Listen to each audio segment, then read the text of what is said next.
Hi everyone, welcome back to the Navigant Credit Union Broadcast Center. I'm GoLocal News Editor Kate Nagel. We'd like to thank former Superintendent of the Rhode Island State Police, Brendan Daugherty, to come in and give us his perspective of Governor Gene Raimondo's pick, Jim Manning, to head the state police. And of course, want to thank Bob Whitcomb, GoLocal columnist, for joining us here in studio to talk local news and politics. Let's go national first. Let's talk about the federal government shutdown. Yeah, no big effect yet, but I think within a week or so it's kind of an economic effect because there are a lot of people out there, at least several thousand people, who can't spend any money. This is not good. Certainly it's very bad for the many fine bars and restaurants in Greater Washington. So no, but it's going to be a serious, I think, economic drag. There's always sort of a lag time, usually when the holidays, and most of us are in a coma for this week, part of next. But I think after that, if they don't resolve this thing, and I think the way to resolve it, frankly, is to get Trump to agree to some kind of regularization of the illegals already here. What do they call them? You know, the kids, the dreamers. Dreamers, yep. And then the Democrats get that, and then he gets a stupid wall. By the way, a reminder, the wall cannot be built in long stretches because it's mountainous and it's cliffs and Gila monsters. So you think he'll get the wall?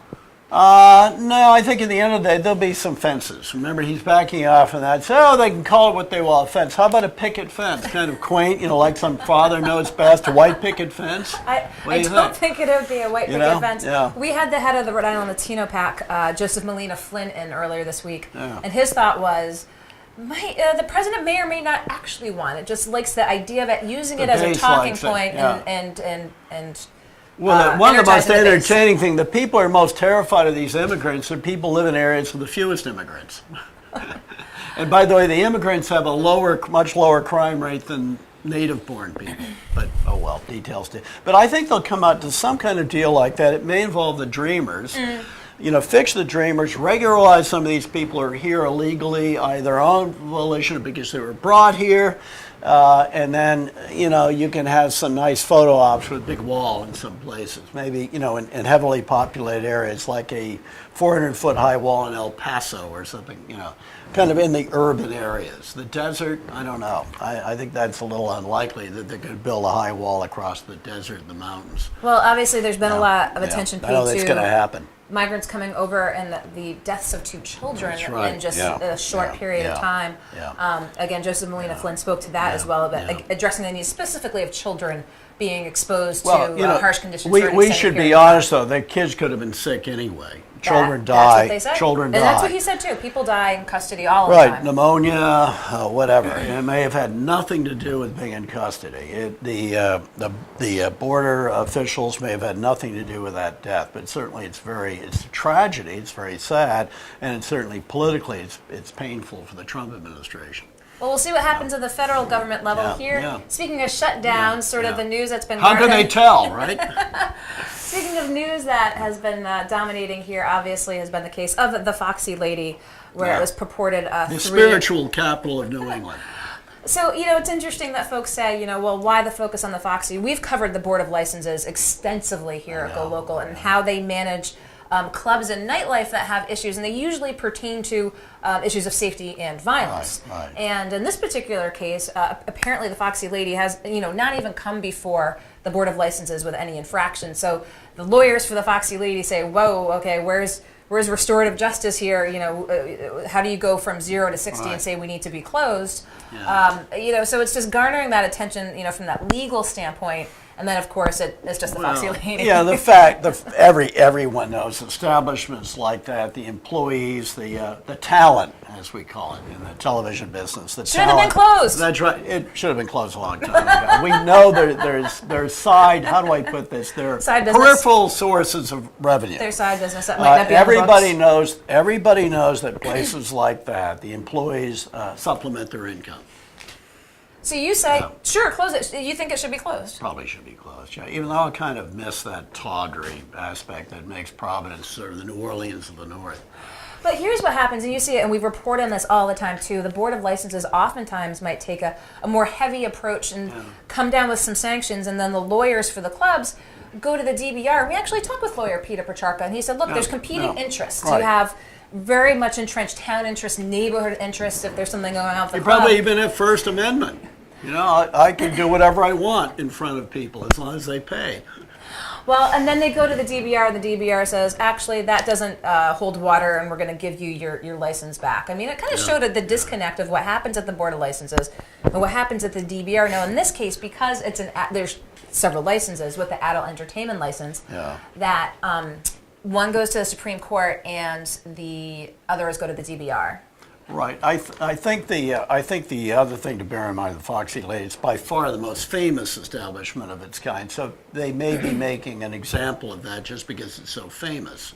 I mean, it's known all over New England. They have a clientele that draws from all 6 states, and I have a feeling they, it's, as the French say, pour encourager les autres, to terrify the others. And so I think there's something to it. But the business that goes on in these places is, besides the performance and I'm sure the delicious food, the extensive wine list, there's nothing new about it. Everybody knows what goes on in these places, and let's face it, a lot of the employees' income is not declared on the federal tax return. Speaking of the finance, let's go over to the wild ride we've been on with the stock market here. The past few months, and then the past week itself, the crazy, the biggest 900 point, moves. It went up 9, and it then down, the drop, and then the goes the up little again. surge. I think some of this is probably due to automated trading. Kind of using artificial intelligence. Okay. You may recall a few years ago we had the flash crash. I think that there's probably an element of that. The other thing is there's so much uncertainty now. We're kind of at the cusp of things.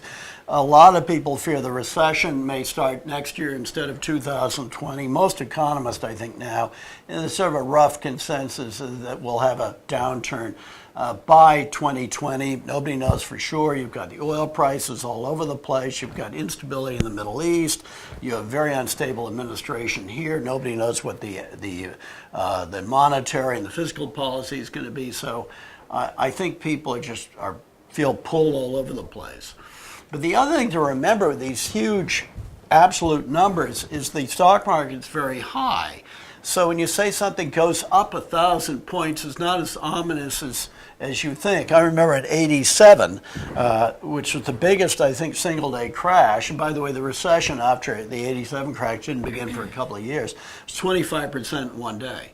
I think it was 550 points, something like that. And that was at that level in the 80s. The percentage, it's the percentage. Up It's the higher. percentage. A crash, I think these days, I think viewers should be concerned.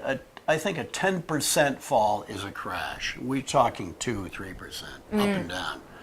But all eyes certainly on the stock market. And speaking of eyes, we've got your notes here to what we can expect this we week. talk about New Year's, why everybody should have New Year's cards instead of Christmas cards, because if you're late, you're slow, you can keep sending them out at least through Martin Luther King Day. Happy New Very, Year very handy. all through the year. Okay. Also, the very interesting piece that ran in GoLocal, along with a lot of other interesting pieces by Brian, about the end of zoning. These big houses in the east side of Providence and other old cities that have been, were inhabited by people with maids and a whole bunch of children. Many of these things are now being converted to sometimes sort of off the books, functions, students, and so on. So Brian Bishop, in this very interesting piece in GoLocal, talks about sort of the future of zoning in general. This sort of turn of the last century, city beautiful, housing goes here, commerce goes here. It may be time to review that paradigm. Okay, look at Very zoning, interesting looking at piece, New Year's, and what then else we got? NEPOL. NEPOL is NEPOOL. That's this New England organization dominated by utilities and power plant operators that seems to have a huge control over our electric rates. And it's not transparent. Their meetings are not public.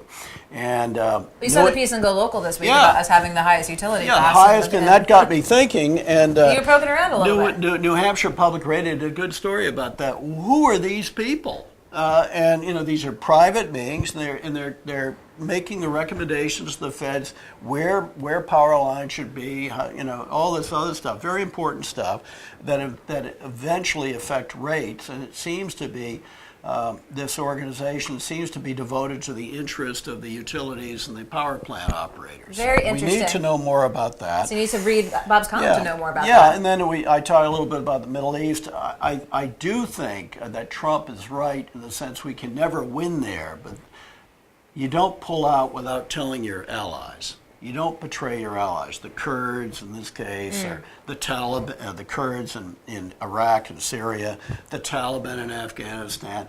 The lack of consultation is very dangerous because you become seen as an unreliable partner, which we are. And there's another kind of crazy story I staggered into.